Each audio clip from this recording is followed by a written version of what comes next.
What do we say, fam? Welcome to Simplexity Shorts, where we take seemingly complex questions and attempt to make them plain and simple. I like it, Boots. We're just changing our tagline for this little brief recess. Because, see, what we've been doing is taking questions or comments or little subject matters that may not merit a full-on episode, and we've been diving down into them. I'm going to be honest with you, buddy. I think we've been killing the game. Yeah, we've been enjoying it. If you're just now joining us, we are on break in between season 2 and 3. So we are taking a break, like you said, from our full-length episodes. That is correct. But this is Simplexity Short to tide us over until the launch of season 3, which is very soon, by the way. Yes, it is.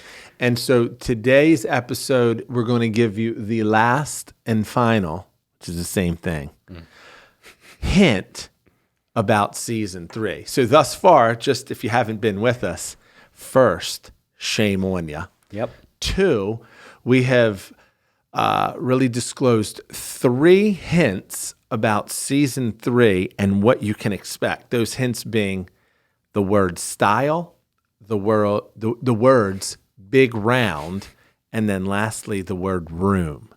So if you put those together, you might be sort of painting a little picture. In your mind's eye. But today, I want you to give us the last hint. Okay. Just one word.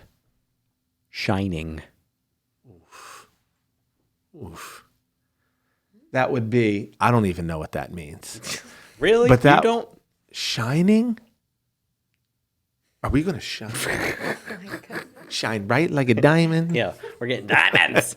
Okay. So that would be style, big round, room, shining. It sounds like we asked like a little kid to describe, write as many words as you know.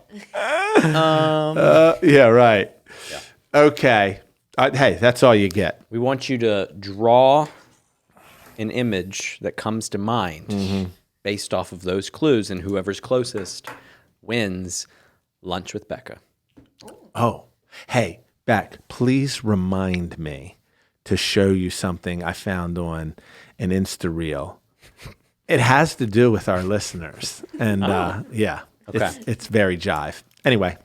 So with that, let's get our final Simplexity short topic, please. Here we go. The topic is rejection. How to respond when the answer is no. Oof. I hate no's. I don't like that, though. No. You get angry and you cuss a lot. All right. Not a good one. Well, that's a mic drop. I would need more context to the question as to, is it a no from the Lord? Oh. Is it a no from a superior, whether that be a boss, a mom, dad, I guess it doesn't matter, but Boots, why don't you do me the favor and let's paint the picture of a scenario that you believe would be a universal principle worth gaining.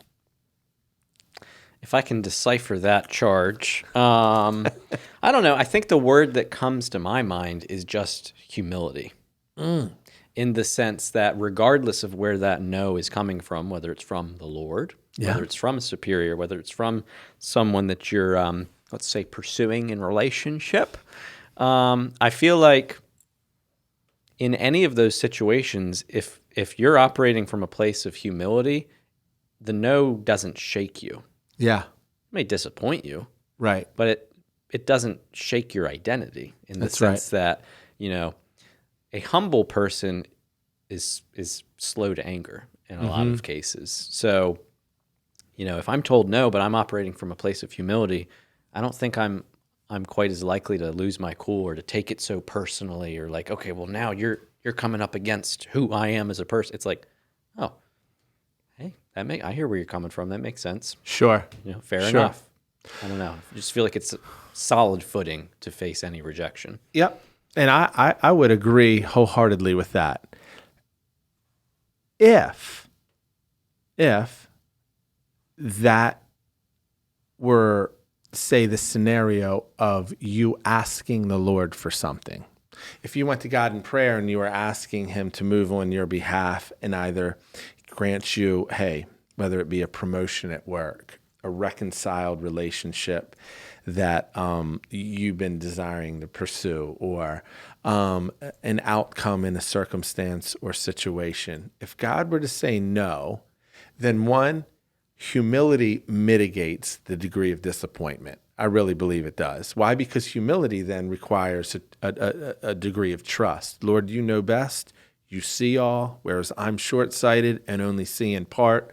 I'm going to trust your perspective and your why, even when I don't understand it. So I would agree wholeheartedly with that. But then what if the no, and I'm only reading into the question, if the no were that you were pursuing someone, whereas you thought that the feelings, let's say this is a romantic relationship, you thought the feelings were being reciprocated, or that they loved you or wanted to be with you as much as you them, and then they said no, that is going to create a deep insecurity. And so I just want to first, I'm going to assume, even if that wasn't the intent of the question, I'm going to assume for the whole, number one, that's a valid insecurity, or rather feeling. If I'm told no and I'm loving somebody and they break my heart with they don't want to be with me, then baby, I'm gonna struggle for a little while.